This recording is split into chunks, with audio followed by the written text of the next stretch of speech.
Hello students, welcome in this class. आज की class में हम डिस्कस करेंगे एसिड्स। ये क्लास 10th का सेकंड चैप्टर है, एसिड्स, बेसिस एंड सॉल्ट्स। तो उसी में आज हम डिस्कस करेंगे एसिड्स क्या होते हैं, क्या प्रॉपर्टीज शो करते हैं, ये सारी चीज़ें हम आज इस वीडियो में डिस्कस करने वाले हैं। तो एसिड्स क्या है? आपने बहुत सारी चीज़ें टेस्ट की होंगी, बहुत सारी चीज़ें खाई होंगी, like tomato, tamarind, curd and many more, जो स्वाद में थोड़े खट्टे होते हैं। They are sour in taste. जो भी सब्सटेंस सॉर होता है दैट कंटेन सम एसिड्स, क्योंकि सॉर मीन्स होता है एसिड। सॉर खट्टा, खट्टा that means acid. Acid word एक लैटिन लैंग्वेज के वर्ड एसिडस से ओरिजिनेट हुआ है और एसिडस का मीन्स होता है सॉर टेस्ट। तो एसिड वो सब्सटेंस होते हैं जो स्वाद में खट्टे होते हैं, लेकिन हम सारी चीज़ें खाकर तो नहीं देख सकते, है ना। तो हमने एसिड्स को उसके ओरिजिन के बेसिस पर, कि कहाँ से वो ओरिजिनेट हो रहा है, टू बेसिस पर क्लासिफाई किया हुआ है। तो हम यदि एसिड्स के टाइप्स की बात करते हैं तो हमारे पास टू टाइप ऑफ एसिड्स मिलते हैं। First, natural acid. Natural acids जिसे ऑर्गेनिक एसिड भी बोला जाता है। ऑर्गेनिक एसिड्स जैसे नाम से पता चला है, नेचुरल एसिड। नेचुरल यानी दैट मीन्स इनका ओरिजिन नेचर से हुआ है, नेचुरल सोर्सेज से ये मिलते हैं। मोस्टली फ्रूट एंड वेजिटेबल्स में ये एसिड्स प्रेजेंट रहते हैं। That mean these are the edible, harmful नहीं है। ऐसे ही कुछ एसिड्स के हम एग्जाम्पल देख रहे हैं और उसका ओरिजिन देख रहे हैं कि कहाँ से होता है। तो हमारे पास एसिटिक एसिड। एसिटिक एसिड आपको मिल जाता है विनेगर से। एसिटिक एसिड विनेगर में प्रेजेंट होता है। Ascorbic acid. एस्कॉर्बिक एसिड हमें मिलता है आंवला से। एस्कॉर्बिक एसिड आंवले में मिल जाता है। इसी तरह से साइट्रिक एसिड। साइट्रिक एसिड जितने भी हमारे साइट्रस फ्रूट होते हैं, लाइक ऑरेंज, लेमन, इनसे हमें साइट्रिक एसिड मिलता है।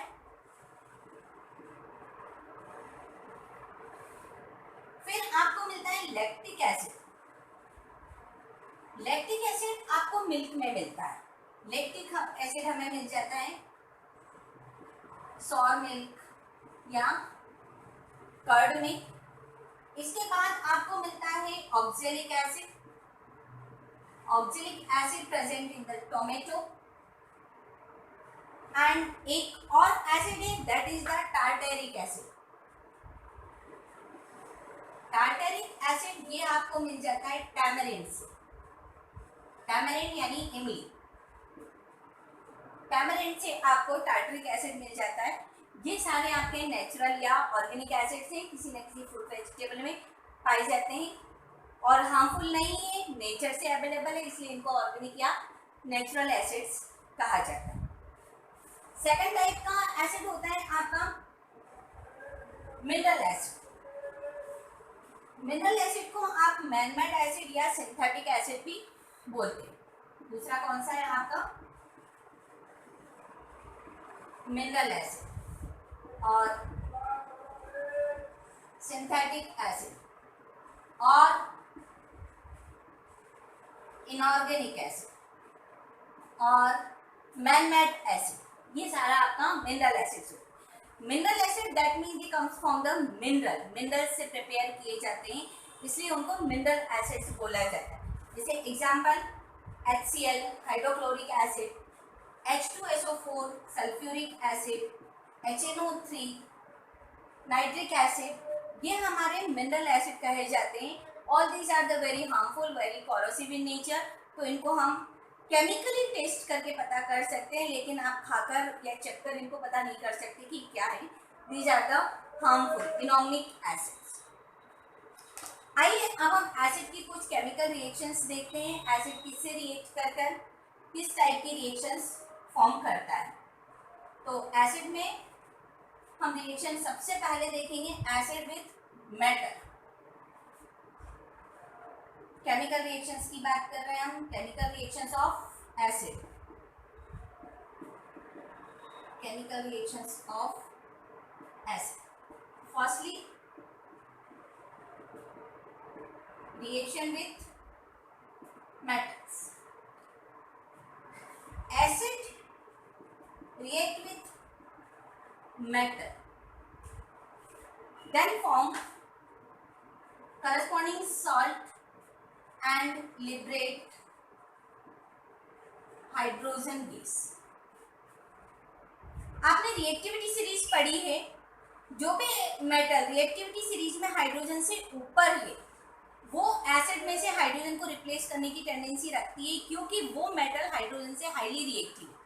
यदि आपको रिएक्टिविटी सीरीज लर्न है तो बहुत अच्छी बात है. यदि लर्न नहीं है तो मैंने एक वीडियो बनाया हुआ है जिसमें ट्रिक्स बताई हुई है रिएक्टिविटी सीरीज को लर्न करने की.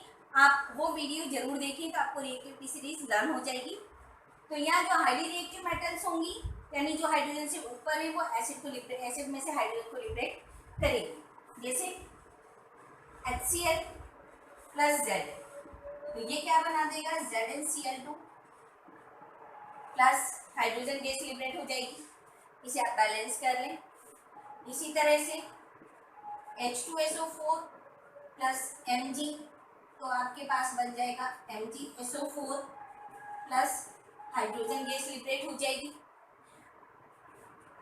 हाइड्रोजन की प्रॉपर्टी होती है it is colourless and odourless gas. Colourless odourless gas है तो आप कैसे फाइंड आउट करेंगे कि जो इवॉल्व गैस है वो हाइड्रोजन है. तो उसके लिए हम एक टेस्ट लगाते हैं.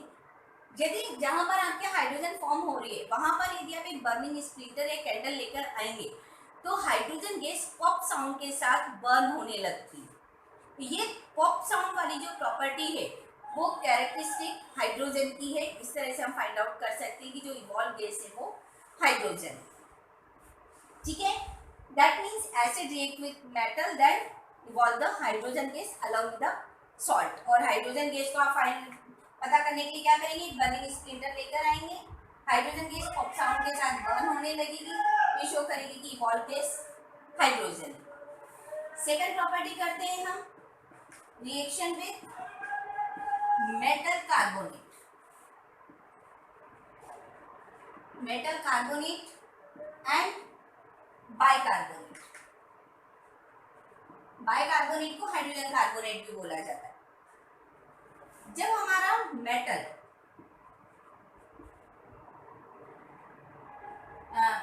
एसिड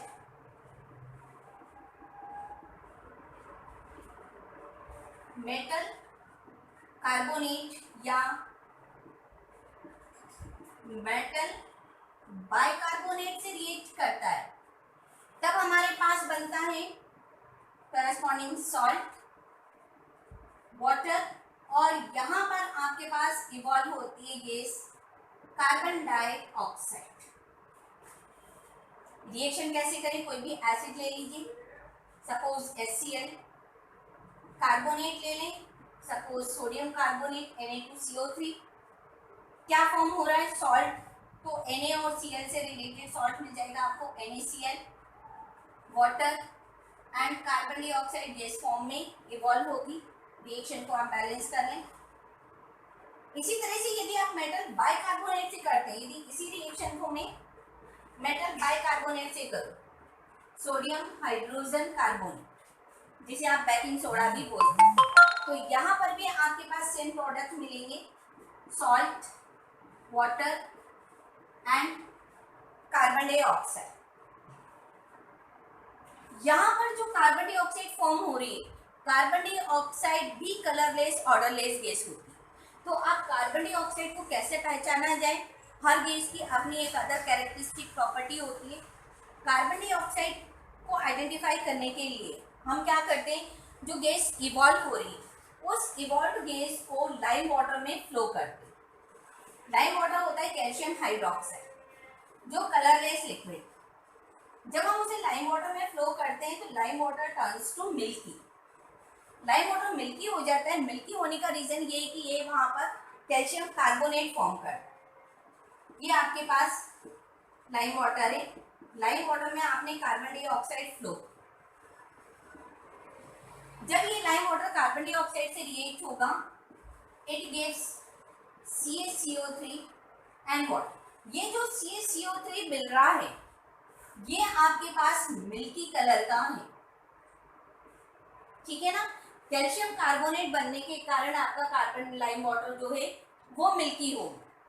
लेकिन कभी कभी क्या होता है, यदि कार्बन डाइऑक्साइड एक्सिस में फ्लो कर दी जाए, जो अभी आपका कैल्शियम कार्बोनेट बना, इसमें यदि और कार्बन डाइऑक्साइड फ्लो कर दी गई या स्टार्टिंग में एक्सिस में कार्बन डाइऑक्साइड फ्लो की गई, तो क्या होता है, ये मीडियम मिडिल वाला सब्सटेंस आगे जाके इस फाइनल सब्सटेंस में कन्वर्ट हो जाता है, जो है कैल्शियम हाइड्रोजन कार्बोनेट। और ये कैल्शियम हाइड्रोजन कार्बोनेट कलरलेस होता है, इसलिए आपका सब्सटेंस वापस से कलरलेस हो जाता है।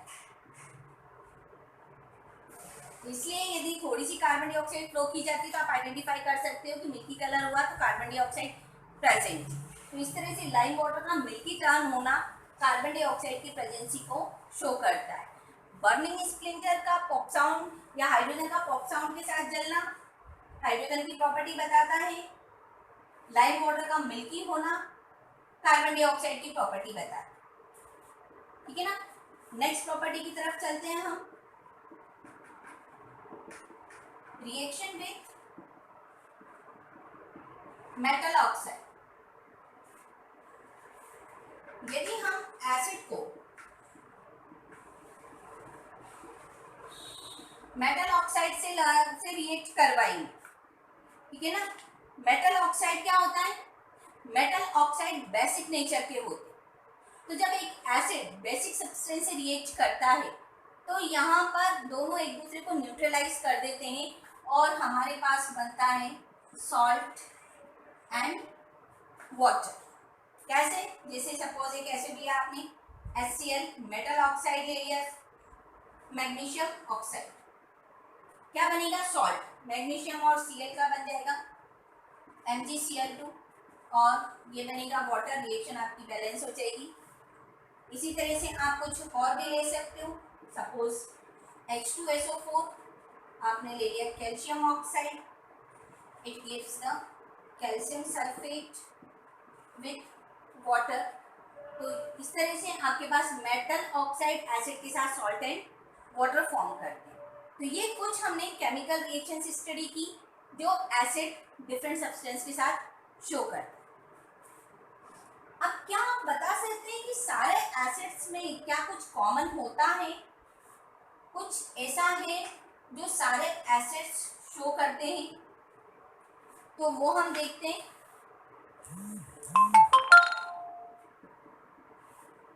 कॉमन इन ऑल एसिड्स, कुछ एग्जांपल्स लिखते हैं हम एसिड्स के। Suppose HCl, H2SO4, HNO3, CH3COOH, these are the different acids। इन सभी एसिड्स में क्या है, आप देख रहे हैं इन सभी एसिड्स में हाइड्रोजन है। जब इन एसिड्स को वाटर में डिसॉल्व किया जाता है, जब इनको वाटर में डिसॉल्व किया जाएगा तो ये हाइड्रोजन आयंस लिबरेट करते हैं, ठीक है ना। जब भी इनको वाटर में डिसॉल्व किया जाएगा तो ये डिसोसिएट हो जाते हैं और डिसोसिएट होकर हाइड्रोजन आयंस देते हैं। सारे एसिड में कॉमन होता है हाइड्रोजन आयन, और इस हाइड्रोजन आयन के कारण ही एसिड में से इलेक्ट्रिसिटी कंडक्ट हो जाती है, और इस हाइड्रोजन आयन के कारण ही कोई भी एसिडिक प्रॉपर्टी शो करता है, कोई भी एसिडिक बिहेवियर को ये रिप्रेजेंट करता है। जैसे आपने सुना होगा कि एसिड में से इलेक्ट्रिसिटी कंडक्ट हो जाती है, तो इलेक्ट्रिसिटी कैसे कंडक्ट होगी, हम एक एक्सपेरिमेंट करके देखते हैं। क्या सभी हाइड्रोजन कंटेनिंग सब्सटेंस में से इलेक्ट्रिसिटी कंडक्ट हो पाएगी। जैसे मैं कुछ सब्सटेंस ले लूं HCl, H2SO4, glucose, alcohol etcetera, all these contain hydrogen, इन सभी के पास हाइड्रोजन है। तो क्या ये सभी इलेक्ट्रिसिटी कंडक्ट करेंगे या नहीं करेंगे, तो उसके लिए हम एक्टिविटी करके देखते हैं। हम एक कंटेनर लेते हैं, इसमें एक वुडन ब्लॉक रख लेते हैं। इस वुडन ब्लॉक में 2 आयरन नेल्स लगा दें। इन आयरन नेल्स का कनेक्शन हम एक बैटरी से कर देते हैं। बैटरी से एक बल्ब को जोड़ देते हैं और बल्ब के साथ एक स्विच लगा देते हैं।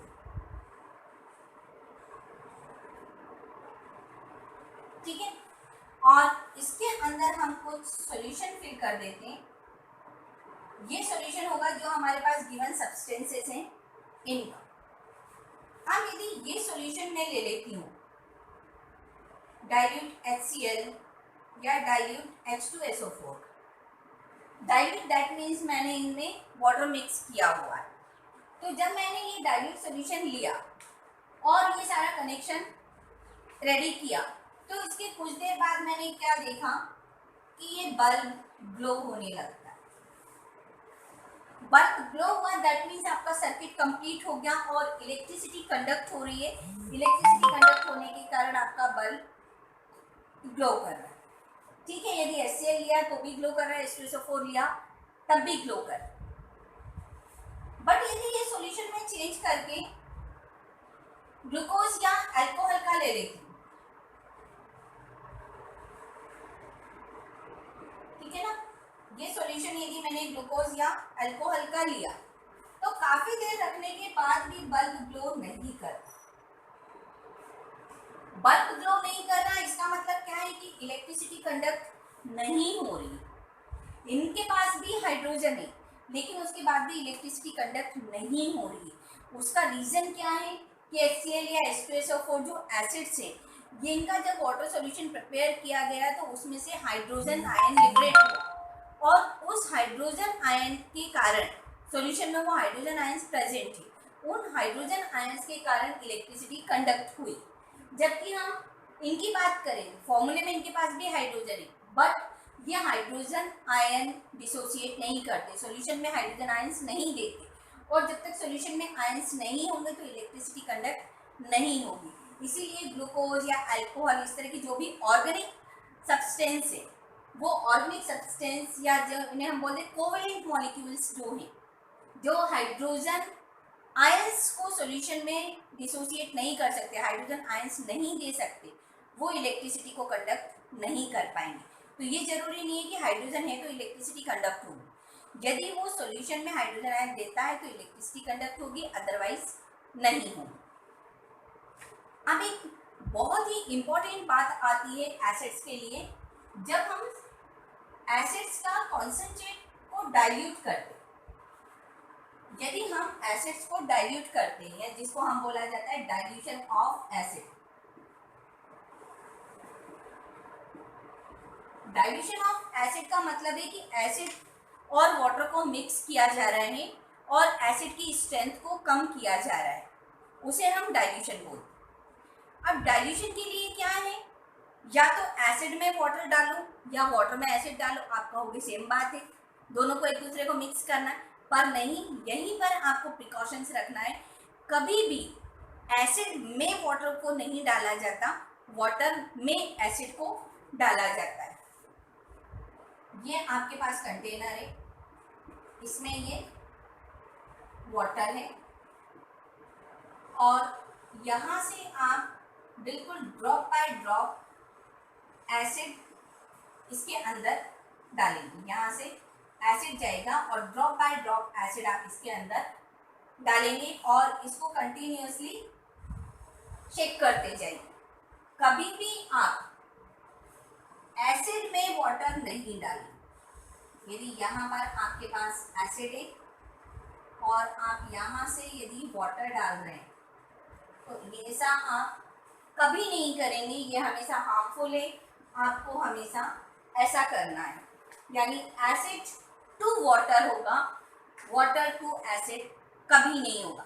क्योंकि जब हम एसिड को वाटर में मिक्स करते हैं तो ये एक एक्सोथर्मिक प्रोसेस है, काफ़ी ज़्यादा हीट फॉर्म होती है।